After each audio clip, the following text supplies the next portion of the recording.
Welcome to What's the Obsession, a channel that respects both victim families. We ask that you do the same in chat and in your comments.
Welcome back to What's the Obsession.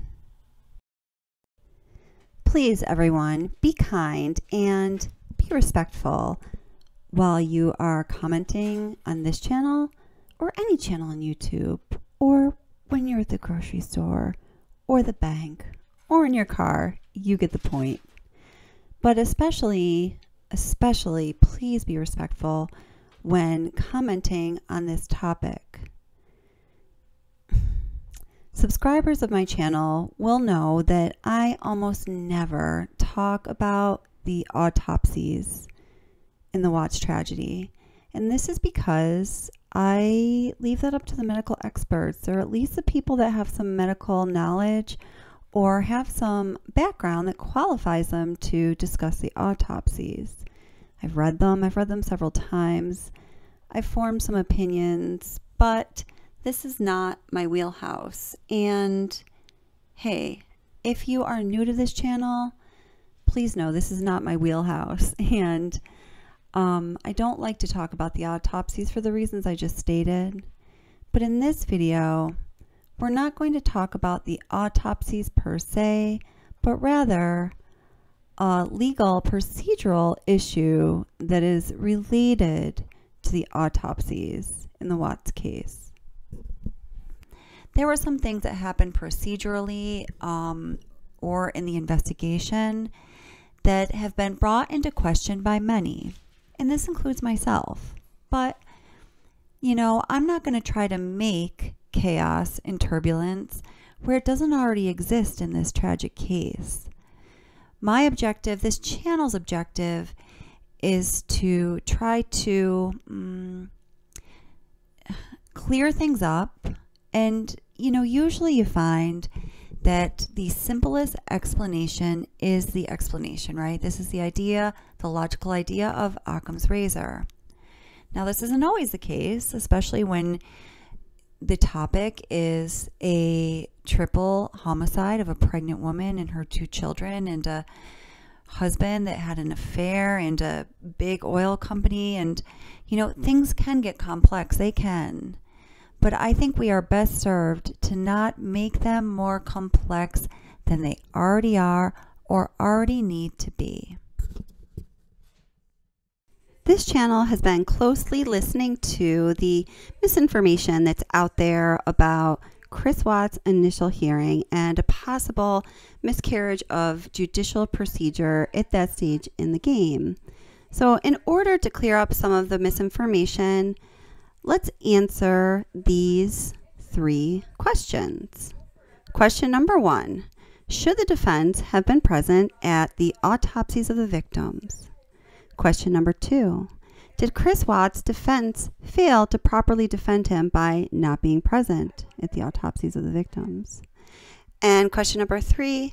Did the judge or prosecution behave in any way that deprived Watts of his legal rights?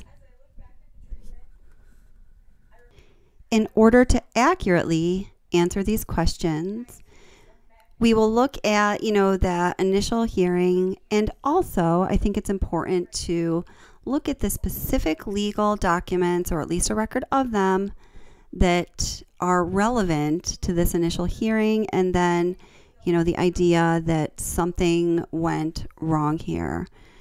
And hey, listen, obviously a lot of things went wrong throughout this case and this incomplete investigation. I absolutely believe that, but this is not the place to be looking.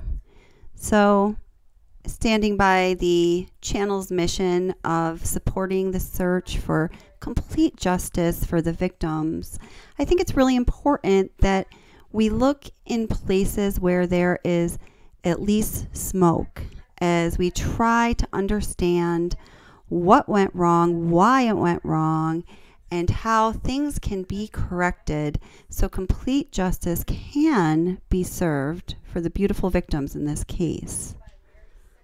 This matter comes on for a first appearance. Mr. Warwick, correct me if I'm wrong, but formal charges have not been filed yet? That's correct, Your Honor. The defendant was arrested. Formal charges have not been filed. By my calculation, I believe it will be due to the court at 3:30 on Monday afternoon. Thank you. Mr. Mercer, anything you would like to say about that? Not regarding that issue, thank you. So the court has reviewed an affidavit in support of a warrantless arrest. The court has found probable cause for the arrest. Specifically, I see that Mr. Watts was arrested for 3 counts of first-degree murder, each a Class 1 felony, and 3 counts of tampering with a deceased human body, each a Class 3 felony. Again, these are only charges that are named in the affidavit in support of a warrantless arrest. It's the district attorney's office who will ultimately decide what charges, if any, are going to be filed. And Mr. Mercer, would you like me to advise your client of his right pursuant to Rule 5? Yes, please. Thank you. So, Mr. Watts, I would like you to listen carefully to the rights that you have, okay? Thank you. And so first, you don't need to make any statements. Any statements you make can and may be used against you. Do you understand? Yes. You have the right to counsel. Do you understand? Yes, sir. If you are indigent, you have the right to request the appointment of counsel or consult with a public defender before any further proceedings are held. Do you understand that? Yes, sir. And Mr. Merson is the head of the public defender's office, and he is going to represent you today and potentially in the future. Do you understand that? Yes, sir. Okay.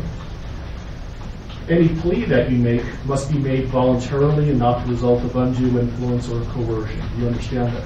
Yes, sir. Right now, charges have not been filed, so this is a limited advisement. I intend to bring you back next week once formal charges are filed on Monday, so I can give you a full advisement. But I will tell you that at this point, the court is not authorizing any bail. Once I know what the official charges are that are filed by the district attorney's office, I'll inform you the nature of the charges.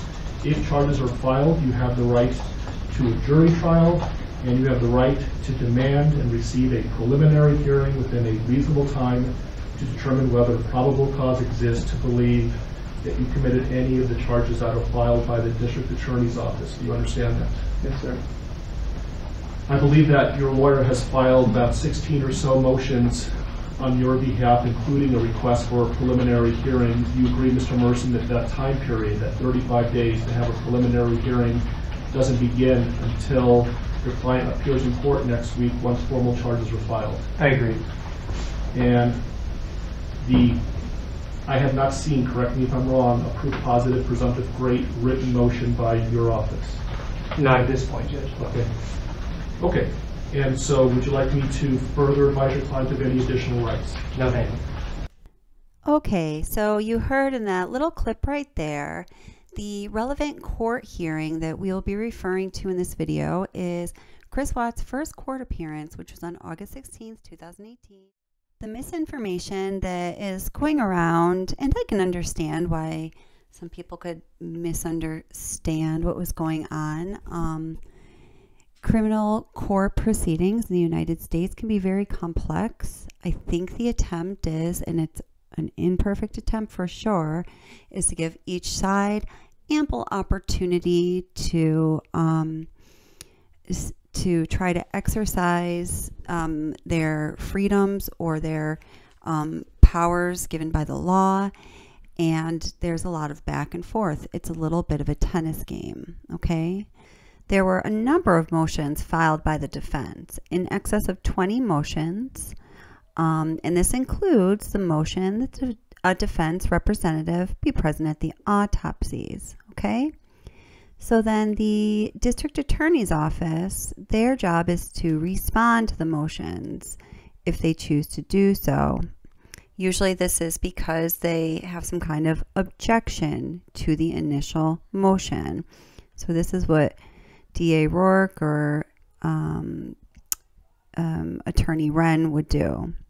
And then ultimately the judge, Honorable Judge Kapkows, makes an order on the initial motion, on the defense's motion, and that is the rule of law for this case. Okay, now remember the motions and response to motion, and then ultimately the ruling relative to these three questions that have been asked, and that will hopefully clear up the misconceptions about this hearing and what happened. Those relevant motions and the response and all that happened after and just after the initial hearing that was video recorded. So there was the initial hearing, okay. Around midnight the night before, Shanann Watt's body was recovered from the grounds in Survey 319. So of course, that happening, started the clock ticking, and the defense team filed several motions that afternoon, and the prosecution responded that evening, and then the judge ordered on the question of whether the defense should or could be present at the autopsies, along with some other requests that the defense made. So let's take a look at the initial hearing and then these documents, and we'll do it in the chronological order that they happened that day or over those 2 days, okay? Still talking about Yes. D17, Yes. which was also filed under seal. Yes. So with respect to paragraph number 3, Judge, our concerns relate to the way this is worded. As the court knows, the pathologist goes through a very extensive process when conducting an autopsy, much of which is governed by statute. I think most of what he's asking for is standard procedure for an autopsy conducted in this jurisdiction and would be done. However, I have concerns about the way this is phrased in that it orders collection of trace DNA and touch DNA from certain areas of bodies that at this point we don't even have, frankly. Second, we don't know if that trace DNA is going to even exist if we have the bodies. So there's no way to order us to find something that may or may not exist. I think when I read the motion, it essentially is putting the prosecution on notice that at some point they may be in possession of exculpatory evidence, and it's their duty to make reasonable efforts to preserve that and ultimately provide that to the defense. And so I think they're on notice by the mere fact that we're talking about this, that Mr. Wren got a copy of the motion, and if this becomes an issue later on, we can litigate this, and there's some pretty significant sanctions for the destruction of exculpatory evidence. Okay, so that will be the ruling of the court. Your Honor, may I ask one clarifying question? Because the way that the motion...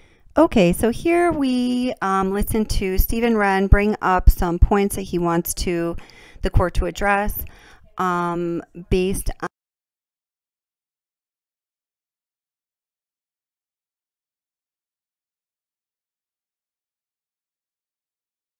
standard procedure.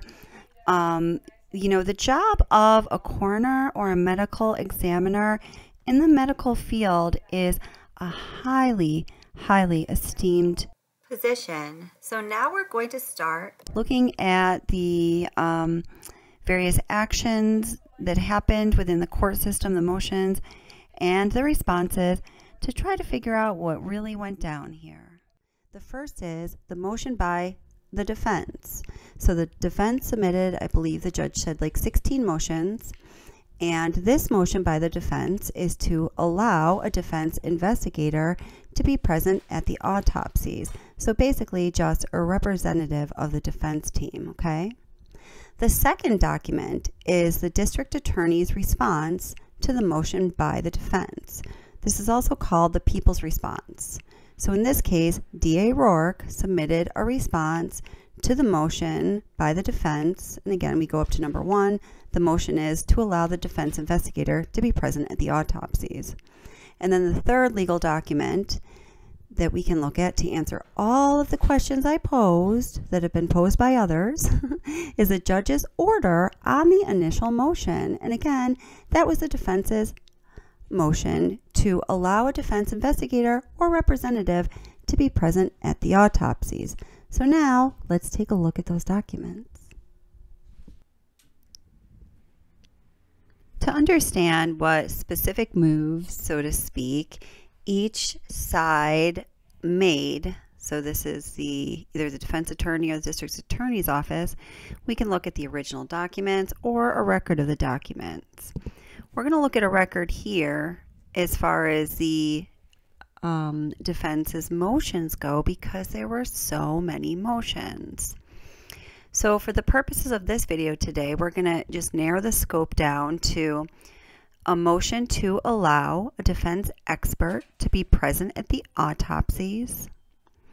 And then they changed things up a little bit, and they also filed a motion to allow defense investigator to be present at the autopsies. What they were really going for through these two motions, D18 and D19, is to have some kind of a representative from the defense present at the autopsies. Now, it's important to remember here that these motions were filed after the initial appearance Chris Watts made in court on August 16th, 2018. It was at midnight the night before when the body of Shanann Watts was recovered from the ground near Survey 319. And it's a matter of common sense to know that conducting an autopsy is a time-sensitive matter, right? Now, please remember, everybody, that I am not a fan of District Attorney Michael Rourke for many reasons. I'm not a fan at all. And I am a supporter of the victims of this tragedy, of Shanann, of Celeste, of Bella, and Nico. And the mission of this channel is to help to ensure that complete justice is served for these victims. But the purpose of this video today is just to clear up this issue of whether or not the defense was supposed to be present at the autopsy, and if they failed Chris Watts in any way by not being there, okay? Spoiler alert, my conclusion is they did not.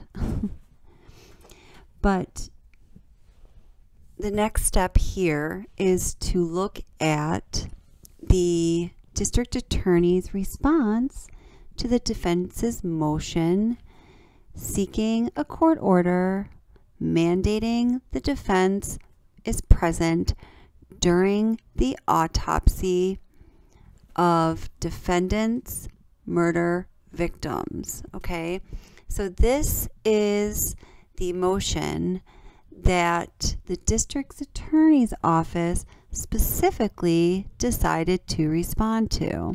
So this again is the people's response to the defendant's motion seeking court order mandating defense presence during autopsy of defendants' murder victims. Whew, it's heavy stuff, man. Now, I could read through this response word for word and probably lose most of you that I haven't lost yet because this is dense material. But I can just tell you in summary, the defense points out, gross summary, seriously, but the defense points out the time-sensitive nature of conducting an autopsy. And the defense, being an attorney or a group of attorneys, points out their lack of expertise in medical skills that are needed to conduct an autopsy or to determine under what circumstances and with timing or conditions an autopsy should be conducted, right? The district attorney's response then goes on to cite case precedents relative to this case. So for those of you that do not know what case precedents is, it is comprised of cases with similar legal issues that were settled before the case at hand. So the way the American judicial system works is courts, judges look to the law of the land, to the Constitution, to state laws, to local laws, to federal laws. And legal issues are not always black and white. We cannot always just look to a federal law, a state law, and a local law and say, here's the answer. So when there is gray area there, we look to case precedents. We look to cases in a jurisdiction that it has same jurisdiction as yours. So in this case, here we are in Weld County, Colorado. So that could be any federal case. That could be any case that was decided on a state law in Colorado. That could be any case that had similar legal issues within Weld County, okay? So when there's gray areas, when the law is not clear, we look to case precedents, and that is how the case is often sometimes decided. The court will lean in the direction of the decision that was made in cases that were decided before it, okay? So then, a pattern in the law begins to exist and the law is strengthened. Anyhow, the district attorney's office cited two cases as being precedents. So I'm just going to read this to you because I think it is important. So item number 6 on the people's response to the defense requests for representatives at autopsy says, moreover, the Colorado Supreme Court has also confirmed the principle that a court's supervisory role with respect to handling evidence is triggered only in situations involving consumptive or destructive testing. People versus Wartena, I don't know, I may have butchered that name, and then it cites where you can find that case. The people respectfully assert that any non-consumptive or non-destructive gathering of evidence should not be subject to court oversight or limitation under, the decision that was made in this case. Okay? So that's saying if there is a chance that the evidence might expire somehow, if it's really time sensitive, then we're not listening to you, the court, okay? We're going to listen to the experts, which in this case are the medical people, the coroner's office, and the medical examiner. Item number 7 in the people's response to the defense request for representatives at the autopsy says this: though not binding upon this court or directly on point, it is instructive that the oh gosh, Arapahoe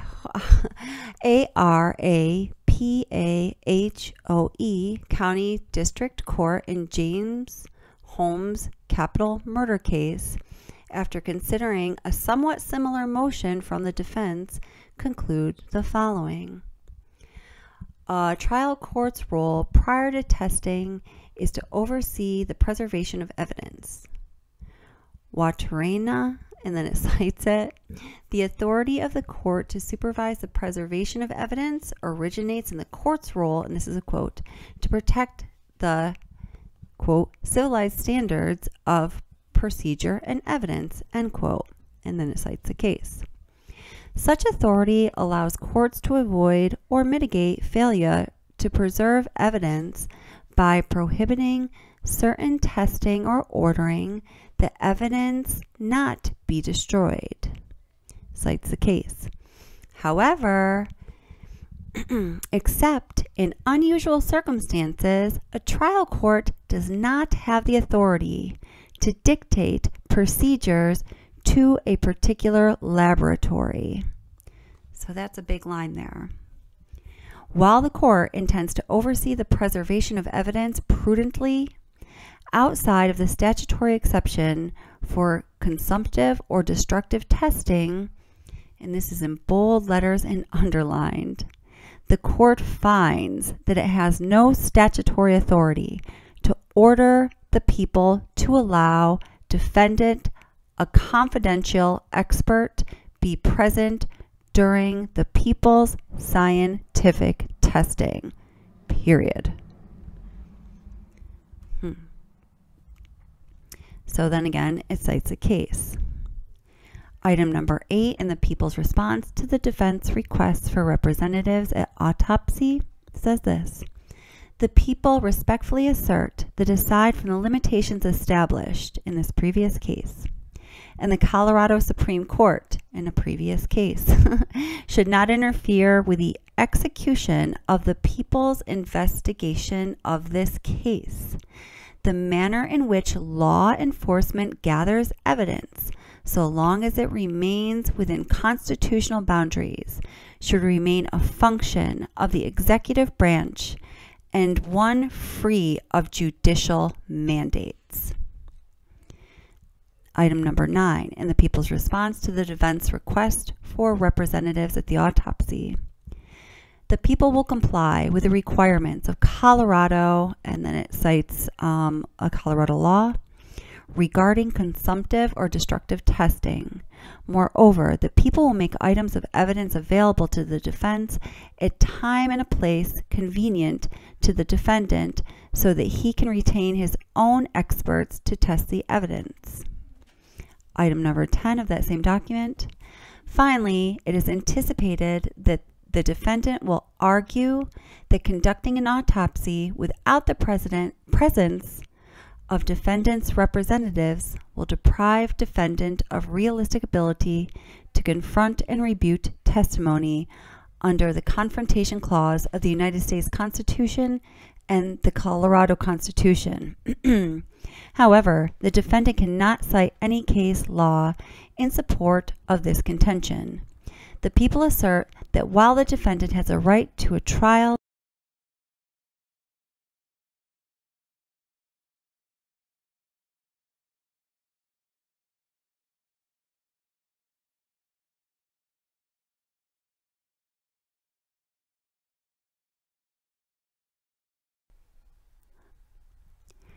wherefore the people ask that this honorable court deny defendant's motion in its entirety, dated this 16th day of August, 2018.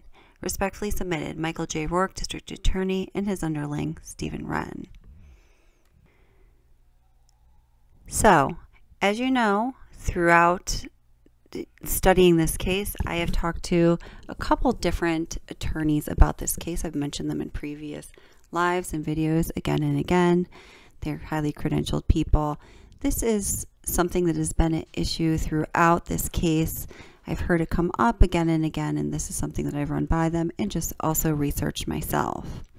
So District Attorney Rourke's reliance on case precedents in this issue, the issue of, the defense's motion to have a defense representative present at the autopsies, his case precedence here and the way it is cited, considering the time-sensitive nature of the autopsies and the way that cases were decided before this one, is legally solid, in my opinion, and in the opinion of others.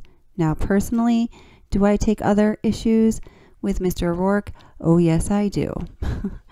But in this matter, the fact that the defense attorneys or a representative from the defense attorney's office was not present at the autopsies, this is following case precedents and makes sense when we use so common obviously sense the and most consider important the time-sensitive nature on the matter conducting of an if a defense autopsy. expert should be allowed at the autopsies of victims is Judge Kapkows' opinion. It is his opinion that is going to make a legal ruling on this matter. So let's take a look at what Judge Kapkow has to say. So Judge Kapkow makes a ruling on several different things here, and some of them I have not mentioned yet. I'm going to mention them in a next video, but there is a grouping of motions that the defense made. So you'll see the first ruling Judge Kapkow makes is there's action taken on the order, the motion, the defense's motion to compel a pathologist to take DNA swabs of throats of the descendant children's. And he granted this motion. So he says, okay, yes, that can happen. We're going to have the pathologist take DNA swabs of the throats of Bella and Celeste. Now, the defense ordered this motion ostensibly in the beginning because they were going to go with supporting Chris's initial story that Shanann killed the children and then he killed Shanann, okay? So the next ruling of the judge here is on the motion to compel the prosecution to take DNA swabs consistent with that described in the defense expert's opinion, or in the alternative to allow the defense expert to take these DNA swabs himself. That order was denied. So what the defense did was they said, okay, well, we want those DNA swabs taken of the throats. And judge said, okay, we'll do that. And then he said, well, and I want them to be taken in this manner that my expert says, or I want my expert to take them himself. A problem with this, there was two. The defense experts had been an expert in previous cases, and there were charges of misconduct against him from a few years ago. Probably should have used a different expert. Also, the judge goes on to say that these requests are common requests of what is going to be done at an autopsy. And the autopsies are under the control, so to speak, of the prosecution. It's a prosecution's action. There's a murder victim. The prosecution is going to prosecute someone for that murder, of course. And, well, if they believe it's a murder, because it's going to be the medical examiner who decides, it's the prosecution who orders the medical examiner to, examine the bodies, okay? So this is all normal legal procedure, and this is one of the judge's reasons for him denying the motions of the defense. Does that make sense? So the next ruling is the motion to allow a defense investigator to be present at the autopsies. That ruling is also denied. And another motion that is denied is a motion to compel the prosecution to take DNA swabs. I already read that one. Okay. So what the judge is saying in his decisions is consistent with what District Attorney Rourke argued in the response to the defense's initial motions. And remember, his argument was, in summary, that no, we don't have to do things that way. What the defense is asking through these motions is essentially erroneous. Of course, when a medical examiner is conducting an autopsy, he is going to look into all of these things. He's going to take these DNA swabs. He's going to get these samples. And it is typical protocol that the autopsies just happen. There's certain people that are allowed to be there. There's certain people that have to be there.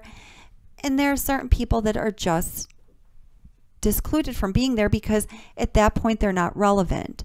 The autopsies are like the prosecution's deal.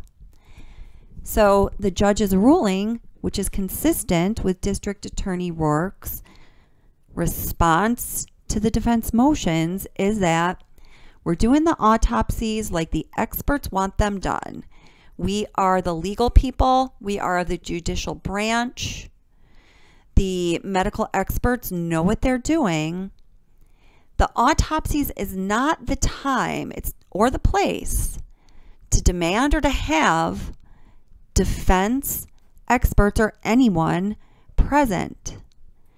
The defense will be given the autopsy results, and anything that the defense wants to disagree with during a trial is the time that will happen.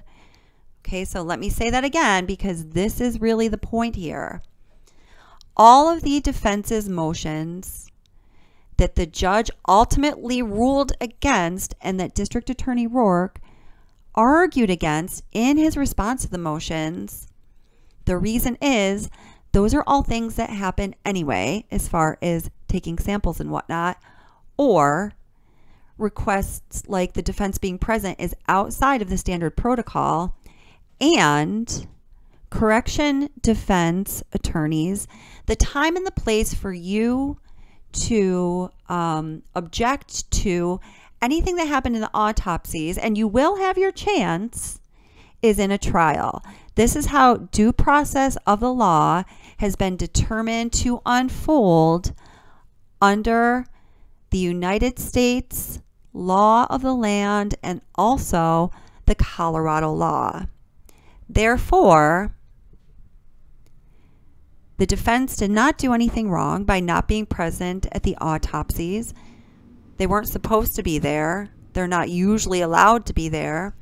So the defense did not in any way fail Chris Watts of a proper defense by not being there. They tried. Judge said no. This crap happens all the time. And furthermore, the judge nor the district attorney's office, as much as it pains me to say this, did not behave in any way that deprived Chris Watts of his due process under the law, because they just followed the word of the law as it exists.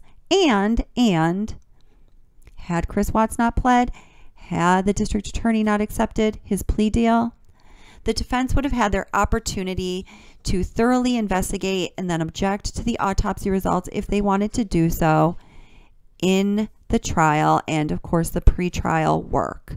They would have been given the autopsy results in the pre-trial discovery. I hope that makes sense. I hope we can put this issue to rest of whether or not, something was done in this initial hearing and then in the conduct of the autopsies that screwed Chris Watts over. Because, my friends, that just wasn't the case.